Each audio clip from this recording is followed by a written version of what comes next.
नमस्कार दोस्तों, मैं आपका दोस्त एडवोकेट फ़हीम और आप देख रहे हैं मेरा YouTube channel law with Faheem. भारतीय न्यायपालिका के इतिहास में एक बहुत ही चौंकाने वाली घटना सामने आई है। इलाहाबाद हाई कोर्ट के माननीय जस्टिस यशवंत वर्मा ने अपने पद से इस्तीफा दे दिया है। यशवंत वर्मा भारत के सभी लोग जानते हैं कि किस मामले में इनके खिलाफ समिति और जांच वगैरह बैठी थी। ये वही यशवंत वर्मा है। इलाहाबाद हाई कोर्ट इनकी पोस्टिंग हो गई थी और अब वहां से इन्होंने इस्तीफा दे दिया है। लेकिन क्या ये एक साधारण इस्तीफा है? मैं इसको साधारण इस्तीफा नहीं मानता हूं, बल्कि इसके पीछे जजों की एक जांच समिति, जो जजेस इंक्वायरी कमेटी बैठी थी, उस समिति का क्या रोल है? जस्टिस यशवंत वर्मा ने जो जजों की समिति बैठी थी, उसकी कार्यप्रणाली पर गंभीर सवाल उठाए और आखिर एक जज को ये क्यों कहना पड़ा कि उनके साथ अन्याय हो रहा है। आइए, जस्टिस यशवंत वर्मा ने अपने इस्तीफे में ये लिखा है कि मेरे साथ अन्याय हो रहा है।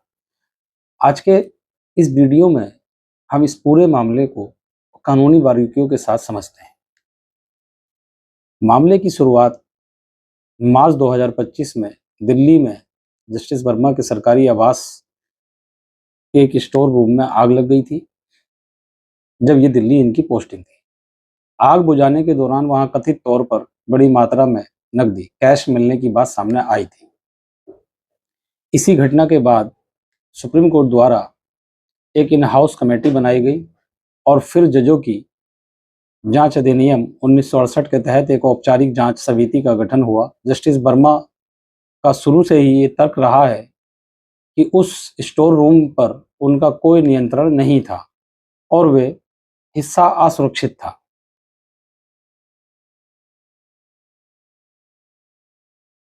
उनका घर था, उनके घर पे ये स्टोर था जिसमें आग लगी थी और इसको वो बता रहे थे कि ये मेरे घर का हिस्सा नहीं है और ये शुरू से मेरे कब्जे में नहीं रहा।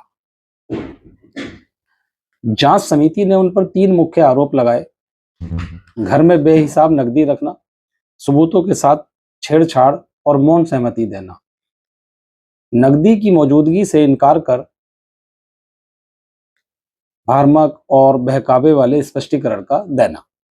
लेकिन जस्टिस वर्मा ने इन आरोपों को सिरे से खारिज कर दिया और उनके मुख्य तर्क इस प्रकार हैं, जो मैं आपको बता रहा हूं। उन्होंने कहा कि ऐसा कोई ठोस सबूत पेश नहीं किया गया जिससे ये साबित हो सके कि वो पैसा वास्तव में असली भारतीय मुद्रा थी या उनका कोई उससे संबंध था।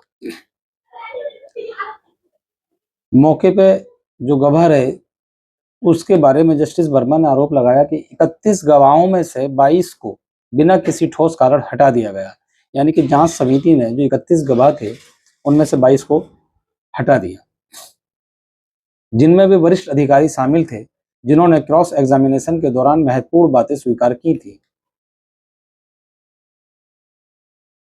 उन्होंने अपने व्यक्तिगत सुरक्षा अधिकारी, जो पीएसओएस की विश्वसनीय पीएसओ था, उसकी विश्वसनीयता पर भी सवाल उठाए और उन्होंने कहा कि उनके लोकेशन डेटा की मांग की, जिसे अभियोजन पक्ष ने देने से मना कर दिया।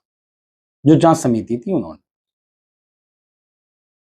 कानून का एक बुनियादी सिद्धांत यह है कि जब तक दोष सिद्ध ना हो जाए, व्यक्ति निर्दोष है। लेकिन जस्टिस वर्मा ने अपने पत्र में लिखा है कि समिति ने यानी सबूत के बोझ को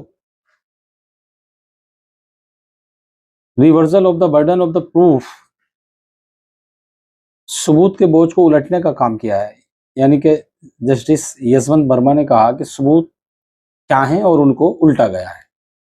उनका कहना है कि समिति ने उन पर ये जिम्मेदारी डाल रही है समिति उन पर ये जिम्मेदारी डाल रही है कि वे खुद को निर्दोष साबित करें, जबकि समिति खुद उनके खिलाफ कोई प्राइमा फेस केस साबित नहीं कर पाई है। उन्होंने आगे इसमें ये भी कहा, उन्होंने इसे एक चौंकाने वाली और अन्यायपूर्ण प्रक्रिया बताया अपने इस्तीफे में।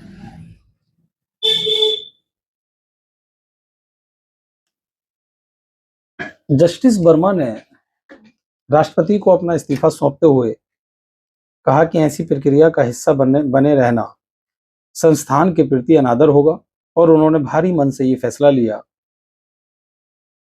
और ये उम्मीद जताई कि इतिहास इस अन्याय को याद रखेगा। मैं भी न्यायपालिका से जुड़ा हूँ, एडवोकेट हूँ। भारत में मात्र एक संस्थान न्यायपालिका, जिसके बार बार हम और जजेस, सुप्रीम कोर्ट के जजेस, समाज के जिम्मेदार लोग कहते हैं कि सिर्फ न्यायपालिका स्वतंत्र, कुछ हद तक, वो भी लोअर कोर्टों में नहीं है, लेकिन हाई कोर्टेज और सुप्रीम कोर्ट अभी भी आज़ाद हैं, स्वतंत्र हैं। और आप justice Verma Delhi high court के जज रहते हुए इनके घर के स्टोर रूम में आग लगी थी, जिसमें भारी भरकम गैस जला था। उसी के प्रति इन्होंने ये कहा और उन्होंने भारी मन से ये फैसला लिया और उम्मीद जताई कि इतिहास इस अन्याय को याद रखेगा। दोस्तों, न्यायपालिका की पारदर्शिता के लिए ये एक बहुत बड़ा मामला है। आप इस विषय में क्या राय रखते हैं और आपको क्या लगता है कि जांच प्रक्रिया में खामियां थी या जांच कमेटी ने अपनी जांच सही तरीके से और सही मामले, सही दायरे में की है? आपको क्या लगता है? मुझे अपनी राय कमेंट में जरूर दें और कानूनी जानकारी और अदालती मामलों की ऐसी सटीक जानकारी के लिए हमारे चैनल को सब्सक्राइब करें और इस वीडियो को शेयर करना ना भूलें। जय हिंद।